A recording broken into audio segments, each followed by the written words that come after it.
And in our weekend feature, Karamojong children and youths have once again besieged Kampala streets in search for food and money.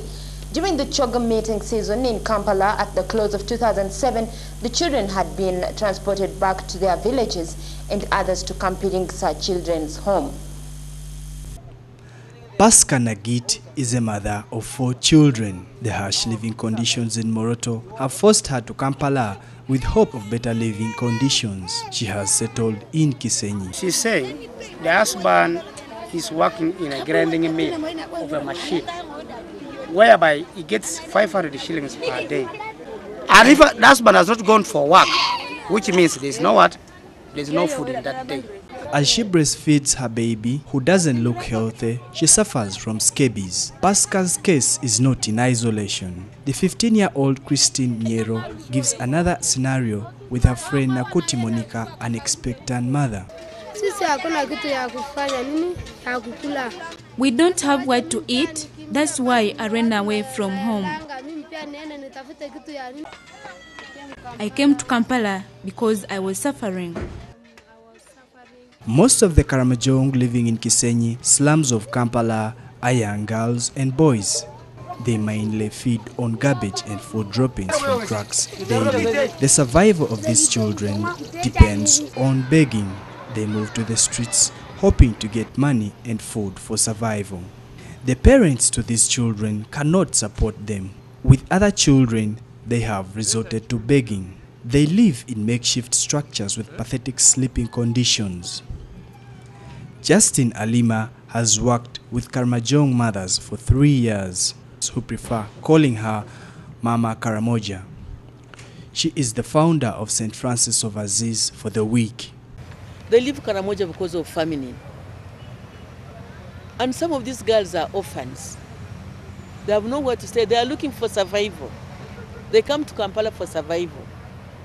And some of these girls are really they are being abused, sexually abused. Leaders from Karamoja claim they are marginalized. They say, though the situation in Karamoja is not favorable, the government policy on helping the Karamojong rebuild their life is wanting. Kiyonga Francis is the vice chairperson of Karamojong Parliamentary Group. Ministry of Uganda promised to go and do something there. I'm told they just gave some food for a short time, they withdrew, and that's why these people continue to come back. The gaps will always be there, but we are continuously working very closely with these children, with the Ministry of Internal Affairs, and with the leadership of Karamoja to ensure that the influx is stopped. There are key areas that need attention so that the Karamojong children can live a normal life. Prioritizing education. By doing that, you will be capturing 75% of the children. Because of lack of education, our children are still graduating into warriorhood. Some non-governmental organizations, although they can attract donor funds, they are blamed for aiding the influx of Karamojong children. There are some NGOs who are really taking advantage of the bad situation. Last year, we were trying to trace about the loss of 40 girls, which we were told handed in Kenya.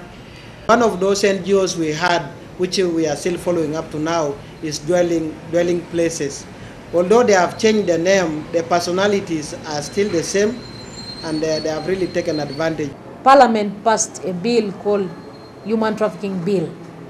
That means that the people who bring these children to Kampala, and an act of bringing these children back to Kampala to the extent of ending in the streets is criminal.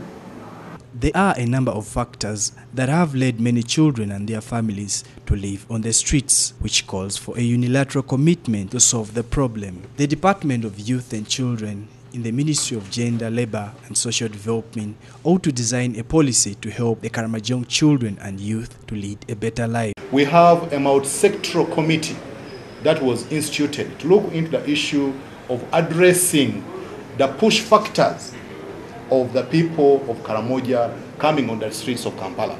And there is a 5-year strategic plan that we have started implementing. And we are starting implementing it by addressing the issue of food. The government also needs to design a special policy to help the Karamojong children acquire school education. The decentralization system has given powers to the district to manage their own affairs. When a community is educated, it's better informed. Therefore, concerned stakeholders need to work together to ensure all children lead a better life. Mbonye Remigius, UBC News.